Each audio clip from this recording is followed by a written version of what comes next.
Hey, hi, how are you? My name's Phil. Welcome back to some Deadlock tier listing. It's a Deadlock tier list. I thought this would be a fun video to make. I've seen a request or two for it across my comment sections.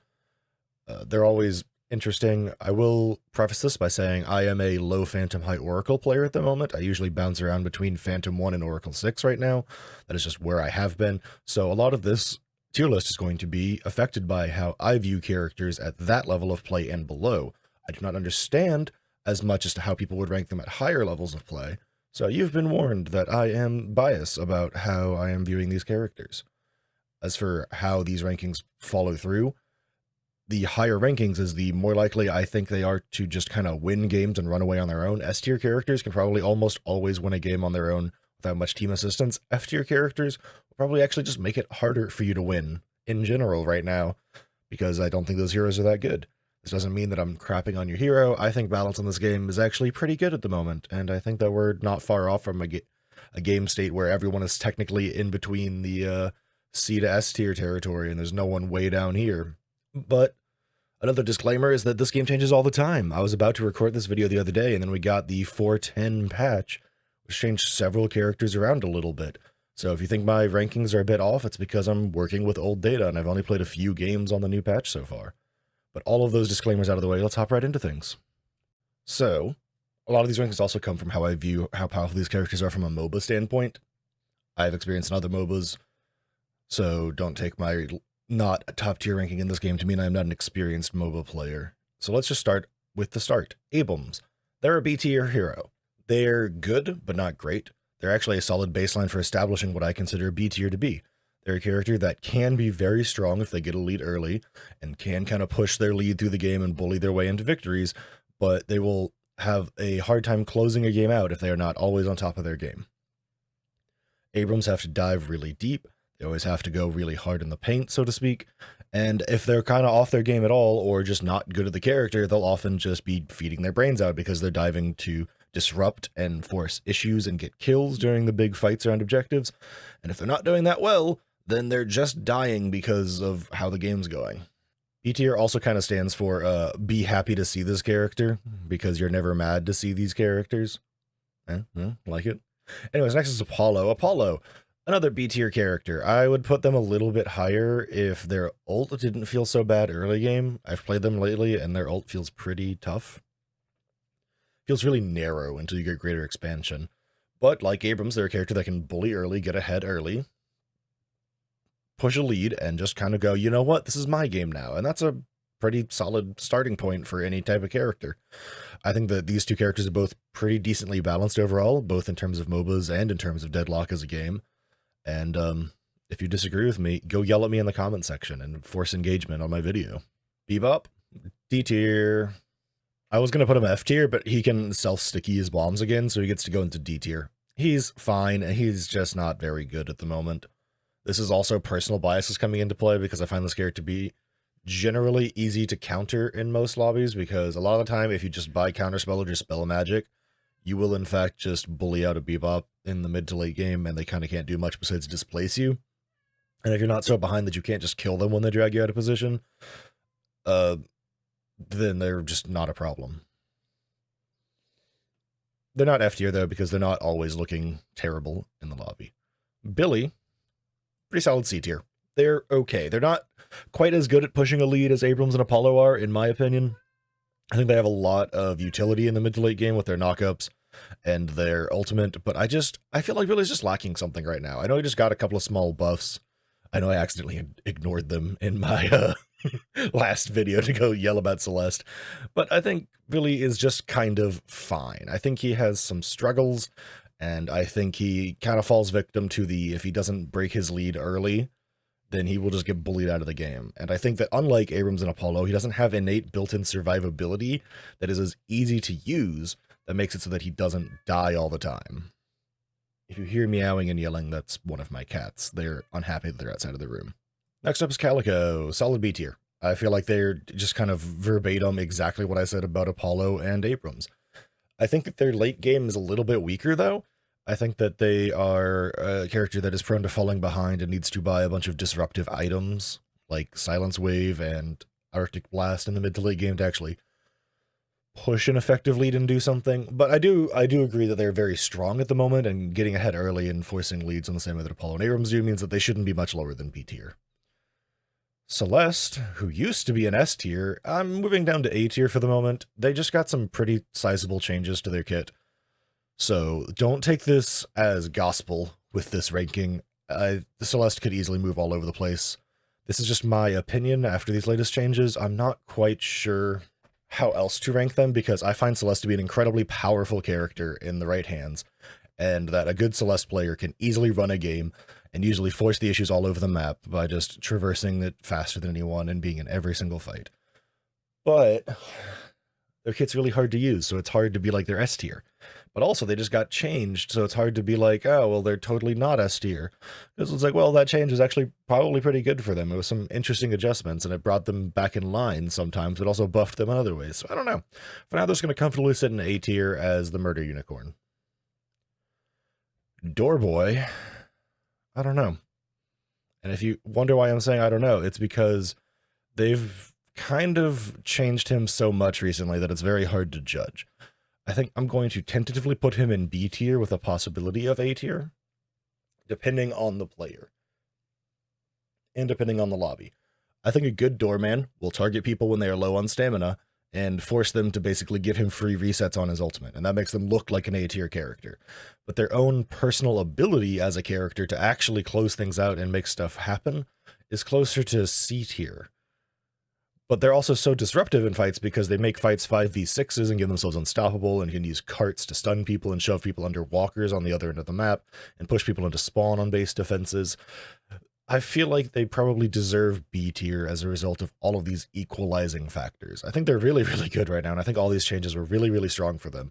But I don't want to comfortably put them any higher because I'm just not finding them to be the type of character like the other A and S tiers that we're about to talk about, that can just kind of force games to be won on their own. Speaking of A tiers, Drifter. I think at like Oracle, Phantom levels and below, Drifter is easily an A tier hero. They are really, really good at fighting. They are really, really good at forcing issues. They have several builds that are actually really powerful at the moment. There's actually an escalating exposure build going around where if you hit a bleed on someone, they just kind of die because of how much damage they take over time. I think they're just very easily an A tier hero, and I also think at Phantom and below, people are less likely to actually voice comms and try and actually communicate with each other, so the ultimate taking 2 to 3 people out of the fight is much better than it is at higher tiers, where people will just voice comms and be like, I can't see, I'm backing out. In lower levels, people will just kind of run away and not say anything, and so as a result at, Phantom, Oracle, and below, I think they're definitely easily an A tier hero, and that they are, very capable of pushing leads, winning games on their own, even with the slight nerfs Toxic Bullet's got, Drifter's favorite item. I think Drifter is still a crazy good character. Speaking of crazy good characters, our first S tier is Dynamo, and if anyone disagrees with this, I think you're crazy. Dynamo is such an S tier character. They have one of the best disruption abilities on a single cooldown on their first ability, the Knock-Up. Knock-Ups being a great disruption tool because it kills all the people's momentum so that they can't be dashing in faster or running away faster if they get knocked up. Their 2 now has a Cleanse at max rank, even though it got slightly nerfed. That is still a crazy ability that will get so many people out of danger and cleanse them of debuffs. Their heal is, well, a heal that actually scales pretty well into the mid to late game, and they have possibly the best ultimate in the game. I'm hard-pressed to find someone who has a better ultimate than Dynamo. Plus, with all the buffs they got to all their stuff lately, and the fact that they can actually do stuff inside of their 3 nowadays, their heal, Dynamo's S tier. Refresher, Dynamo is S plus tier. They are possibly the strongest hero in the game right now, and if you have a good Dynamo on your team, you're probably not going to lose unless you have all fallen drastically behind in the early game. So Graves is a character that I actually like a lot, and I think they have potential to be really good. But I think they're really easy to disrupt and chase down. And I think that their slight nerfs that have come after their minor kit reworks have hurt them pretty bad. But I also think that this is a tier list for people in Phantom and Oracle, and as a result, Graves is A tier, because getting someone to stop a Graves split push in this level of game is nigh impossible. As a result, Graves is easily A tier. They can split push so hard and force issues across the map that people will just not know how to answer properly, even in the early game, that they're just really, really good. The A tier might get a little overcrowded because of things like this, but that is okay. This is my tier list, and I'll make it how I want to. Speaking of stuff not in the A tier, though, it's Grey Talon. He's F tier. I just find Talon to be lacking right now. I think that their kit is kind of anti-synergistic sometimes. Like, you want to go up in the air with your second ability, but you have a slow-traveling projectile for your first and third, and your ultimate is something that you have to be in safety for. I don't know. The character feels weird. It feels like they're so dependent on their owl to be useful in the mid to late game, because without using the owl as an execute, do they really do anything? Because their arrows don't really hurt that bad until they're like 60k souls in, but at that point they do one-shot you, but like the rest of their kit feels kind of not great in that point, because if you're jumping in the air, you're probably just getting knocked down and taken out of the fight, and Grey Talon doesn't feel good right now to me, and so as a result, they're just going to sit in F tier. Haze is gonna actually come down to C tier. Before this latest set of patch notes, I was confident in putting Haze at S tier, but this latest patch, they took away Haze's ability to hit 2 targets with Bullet Dance at max rank. And now Bullet Dance is only a cone in front of her instead of a circle around her. Meaning that they took away 2 different ways that Haze was really good at doing AoE with Bullet Dance, because instead of it being 2 bullets shooting out at different people that would both ricochet, it's now 1. And instead of hitting everyone around them, it's just a cone in front of them, which actually means that if the enemy team is stacking, because of how Bullet Dance works and it shoots bullets one at a time at each person in front of them in the cone, it means that it'll actually spread out the damage more, which makes Haze less effective, because people will know where Haze is going because they'll see the cone. And I feel like that's a really, really big change for Haze, and I think for now they're going to sit in C tier. Yell at me if I'm wrong, and in your games, Haze is looking crazy. Like I said, this is recorded like 1 day after those patch notes went out, 2 days after those patch notes went out, and I could be totally off bases, and Haze could still be totally fine. But I think that they're just going to struggle to be as good as they used to be. This might just be recency bias, and they should probably still be in B tier at minimum, but this is just my opinion. Yell at me if I'm wrong. Holiday, F tier. Get out of here. I don't think a Holiday is very good right now. I think especially in lobbies that are not top tier, Holiday's just not a good character for you unless you have mastered the movement of this game and you're really slick at hitting those headshots with your crack shot. You're really slick at hitting your barrels that have weird momentum rules, and you're really good at the air movement off of your jump pads and can always hit your lassos. Like, there's just so much you have to do perfect on Holiday. And even if you do it all perfect on Holiday, I find more often than not, you probably should have just played Dynamo. Infernus, our next S tier. I think Infernus is crazy good. I think this latest buff has made him almost oppressively good to the level of Dynamo. And I think that if you're a good Infernus player, you're probably feasting right now in the mid to low levels because people don't want to buy Dispel Magic for you. And if they do, they're not smart about how and when they use it. So you're probably just watching people burn to death, because even if you're only going minor amounts of afterburn, you're just going to watch them all slowly bleed out over time. They're so good right now. It's crazy. Ivy, solid B tier.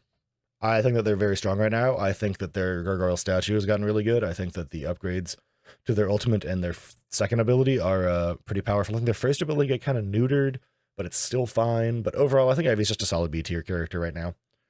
I think that they are very capable of pushing leads and winning games on their own if they get really ahead, the same way that everyone else in the B tier can. But they just kind of struggle a little bit if they don't have any support. So they're kind of like bottom of B tier. Don't worry, I'm still mentally reevaluating Haze all the time, but I'm just kind of concerned that the Bullet Dance nerf killed them. Next in line, though, Kelvin, S tier. If you've seen a good Kelvin player right now, heck, even if you've seen a bad Kelvin player right now, you'll probably realize that Kelvin is just really, really strong in the early to mid game if you know how to use him, and that he will just kind of bully people out, and the dome will make him nigh unkillable, and they'll just be so, so good, and will really make people have a bad time. Their healing is crazy, their damage is pretty good, their disruption and halting of stamina is so strong right now. They're best here. Lady Geist. This was a tough one for me, honestly, but I think they comfortably sit in A tier next to Graves and Drifter, in that they are very capable of pushing leads and winning games, but they're just not that insanely strong like the S tier is. I think Geist is also getting kind of nerfed over and over again right now, which is a little strange. Which makes me think they might even be B tier, but yeah. The Lash.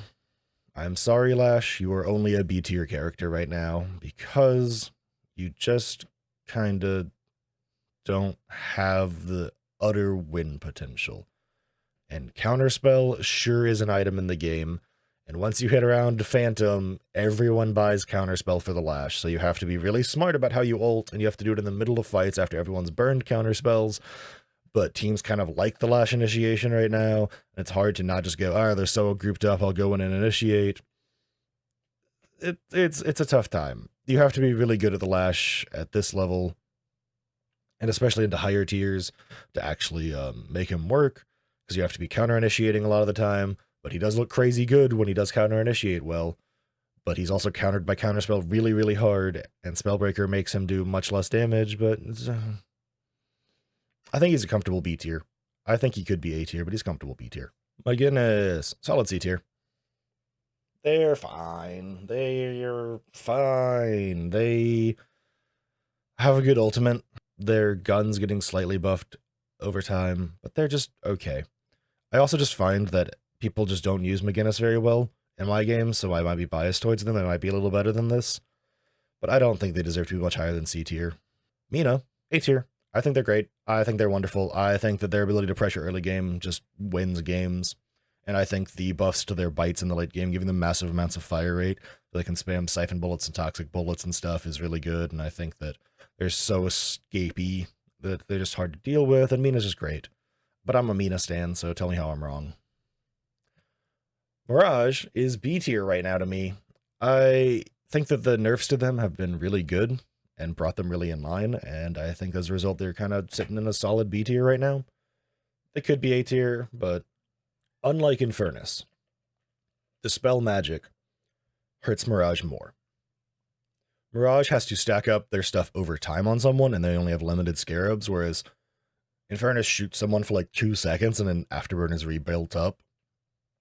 Dispel Magic neuters Mirage if you're playing against them well, and you can know when to use it when they're trying to pop their marks and throw their scarabs at you. But I've lost my train of thought, apparently. But they're B tier, so that's where they're going to sit. Mosif and Krillium. Barely A tier. I think that, once again, they're kind of like a handful of other characters in this B tier, where like they probably should be down here. But the number of times that I watch games just be carried by a Mo and Krill because everyone tunnel visions them and tries to kill them while the enemy team is doing whatever they want is pretty crazy high, so they're going to rank a little higher because of that. Speaking of high-tier characters, it's Paige. Paige actually deserves to be up here, at the top of A tier. I think that they're one good buff away from being S tier. I think they're a crazy good character. I think that their kit has everything you could ever want in a support, and if you're a good Paige, you'll probably make your team win games by dragging them across the damn finish line. Paradox is actually going in C tier. I know that Paradox is one of my favorites, and I have a big guide out about him, and it's kind of a bad look to put one of my favorite characters that I have a guide about so low. But I think that it is hard to carry games with Paradox, and it is hard to force leads with Paradox in the early game. And a lot of times, by the time you hit mid-game, Paradox's damage has come online, and if your team is not kept up in farming, your team is going to fall apart, and you're going to just kind of be swapping people and then dying after you swap them, which is pretty tough. But I think that, honestly, that the higher you go up in this game in terms of skill level, the better Paradox gets. So they could easily sit in the B to A tier, but once again, it's my tier list, and I can do what I want to. It's my party, I'll cry if I want to. Pocket, B. I think that Pocket's struggling at the moment because of all the range nerfs to everything. I think that they're fine, but I don't think they deserve to be much higher than B tier. It makes me sad, once again, as a Pocket enjoyer, but what you gonna do?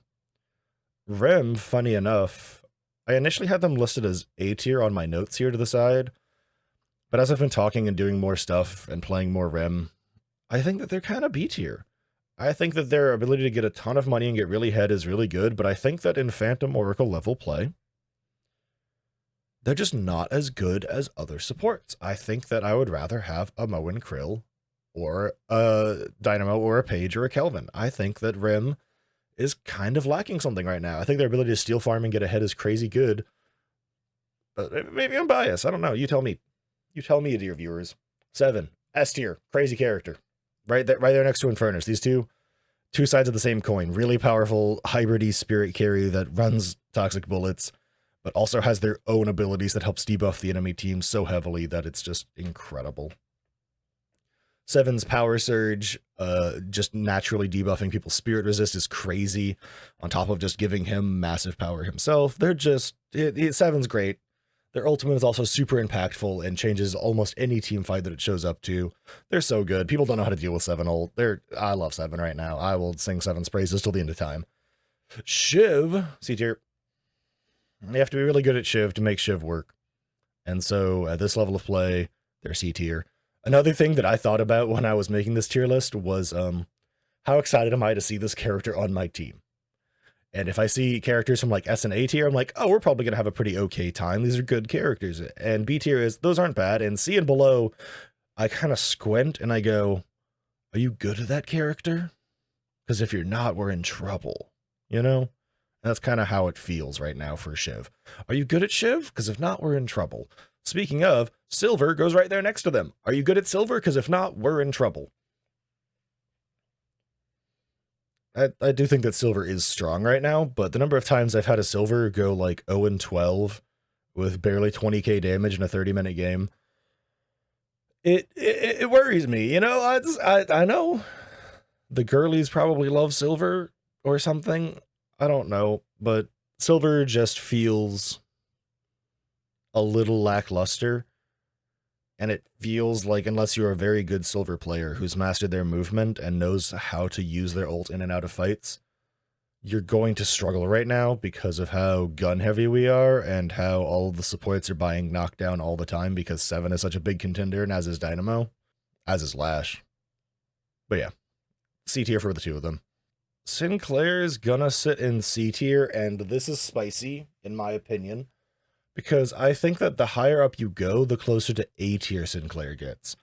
A good Sinclair steals the impactful ultimates and makes games swing in your favor really hard. A good Sinclair means that contesting mid-boss is almost impossible because they will always have you turned into a pile of bunny rabbits. A good Sinclair will always be dashing in and out of danger and have bought every good support item that they could possibly want or need, and as a result, will be probably bullying you out in the team fights. But I don't see good Sinclairs in my lobbies. I see bad Sinclairs. I see Sinclairs that do 0 damage and just split push all game long. And it really confuses me and concerns me that people don't know how to build Sinclair. But also, I understand because Sinclair's a weird character and it's kind of hard to wrap your head around them right now. But that's just like my opinion, man. And you can all horribly and firmly disagree. Speaking of opinions, Venator, you go way up here next to Paige, honestly. I haven't restructured B tier, but I'm doing that with A tier. It's my video and I can do what I want. Venator's A tier. Venator's a very good A tier. Venator is very strong. They push leads early. M1 heroes are really strong at the moment at really just making sure they do stuff, but Venator is kind of an exceptional M1 hero, similar to 7 and Infernus, where they have extra parts of their kit that are really good.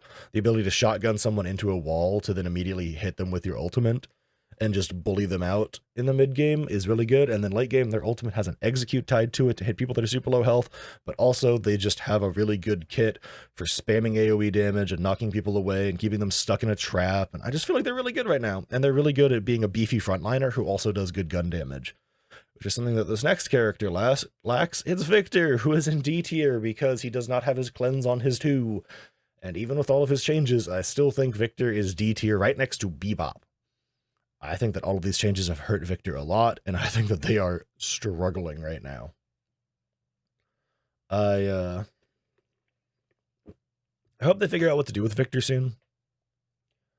I think that Victor is just a case of they didn't really think that the cleanse was going to be as impactful as it was for him. And then they balanced around him having it, and then recently they've taken away the cleanse, and so as a result, Victor feels bad because now you just stack debuffs on him because he's a frontliner like Abrams, but he doesn't have as much survivability as Abrams because his self-healing hurts himself. And he's a frontliner like Calico, but he's not as fast at getting in and out like Calico, and his ultimate doesn't make him safe. His ultimate gets him dead on purpose. But I just feel like Victor is just really struggling right now. He's not as bad as Grey Talon or Holiday, but I just feel like Victor struggles. Vindicta, C tier. I just don't think Vindicta is it right now.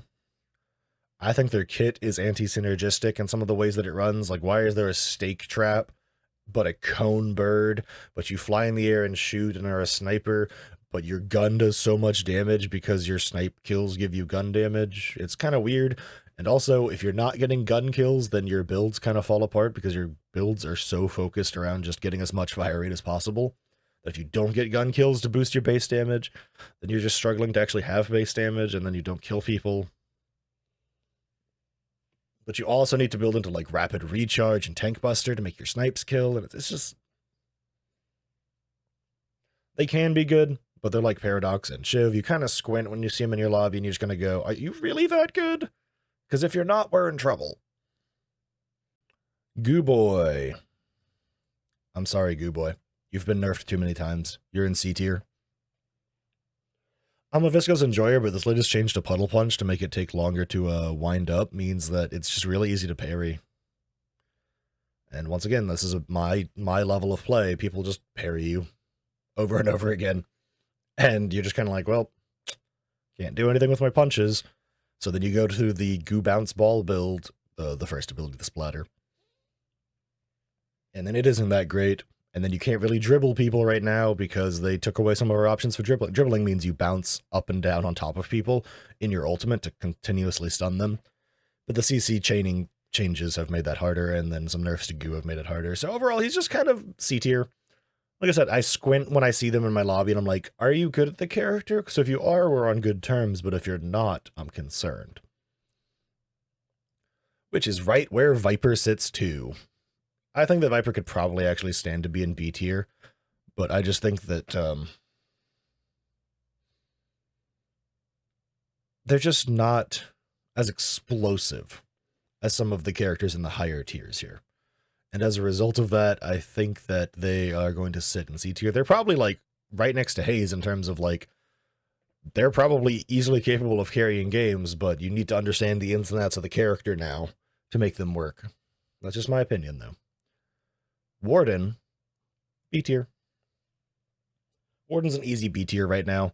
He's a very powerful and capable gun hero, but the ultimate's a little clunky, but the changes to the cage to make it silence people all the time is really crazy strong, and Warden's just a solid B tier hero. They sit around the same point as a lot of these other ones. They get a lead, they get ahead, they start bullying, they start winning, but they can fall behind, and then if they're trying to ever use their ultimate in a team fight, they just kind of explode and die, and it's solid B tier stuff. He just kind of sits here next to Rim. Wraith, S tier. Probably not a hot take, but I think Wraith is crazy good right now. I think that they are right there next to Infernus and Seven as one of the best M1 heroes of the game. I think that if you have a good Wraith on your team, you'll probably just win the game because they'll hyper farm their way to 30k souls. They'll show up and they'll win every team fight. And then from then on out, you're just kind of fine. Wraith's just that character right now. I think that they're really, really strong. This one might be a tad surprising to people, but Yamato's actually B tier for me. I know that some people have them ranked pretty low right now, but I think Yamato is just like right here next to Abrams in terms of early lead means that they are going to just win the game for you, and there's nothing you can do to stop them. They could potentially be an A tier. I just whacked my desk. I'm sorry if that came across in the recording. I think we could easily be A tier. I don't think they're quite there right now. I think they're really close. I think on a game-to-game basis, they could be there, but B tier. So that's it. Thanks for hanging out and watching. Hope you liked the video. Don't forget to like, comment, subscribe, and all that stuff. This is your call to action as per video rules. I'm just going to end this with also just a little bit of be nice when discussing tier lists and characters and stuff. Every character is probably someone's favorite character, regardless of how good or bad they are. And while this is nowhere near an objective tier list, this is still trying to be kind to the characters. I don't think these characters are good, but I know that they have potential strengths. And overall, just be kind in the comment section. Y'all have always been nice as far as I've seen in my comments, but I'm just trying to make sure to keep the community nice around here. MOBAs have a tendency to become a toxic place, and I'm doing my best to counteract that by reminding everyone to not do that. Thanks for watching. You're all cool, and I appreciate you, and I hope to catch you all in the next one.